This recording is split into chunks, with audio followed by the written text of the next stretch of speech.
Il y a une guerre dont personne ne parle et qui continue aujourd'hui. Et cette guerre, elle n'implique pas seulement l'Amérique, elle implique aussi la France. Alors écoute bien, parce que ce que je vais te dire, tu l'as jamais entendu à l'école. L'agent orange, c'est l'arme chimique utilisée par les États-Unis pendant la guerre du Vietnam. Objectif, détruire la jungle, priver les Viet Cong de couverture. Résultat, 80 millions de litres déversés, 3 millions de victimes, des terres contaminées à vie. Et ce que personne ne dit, c'est que ce poison a été aussi fabriqué en France. À l'époque, plusieurs entreprises françaises ont participé à sa production, dont Ron Poulenc, un poids lourd de la chimie. Elle s'appelle Tran Thu Nga, franco-vietnamienne, victime directe de l'agent orange.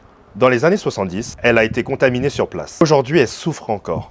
Et ses enfants aussi. En 2014, elle a décidé de porter plainte contre 14 multinationales, dont Monsanto, Dow Chemical, et une entreprise française. En 2021, la justice française rejette sa plainte. Motif, les entreprises auraient agi sur ordre d'un État étranger. En gros, elles ont suivi les ordres. Donc, elles ne sont pas responsables. Obéir à un ordre suffit à effacer des crimes. En 2024, elle fait appel. Mais en face, ce sont des géants. Pendant ce temps, au Vietnam, des enfants naissent sans bras, sans yeux, sans avenir. Les paysans cultivent encore des terres contaminées. Des villages entiers vivent dans la souffrance. Cette guerre chimique, elle dure depuis plus de 60 ans. Et pendant qu'on célèbre la paix, le Vietnam continue de se battre. Que le silence tue plus que le poison. Parce que derrière chaque enfant déformé, il y a une maman qui pleure. Tran Thu Nga se bat pour qu'on ouvre les yeux. Mais elle peut pas le faire seule. Alors partage, donne-lui la voix, donne-leur ta force.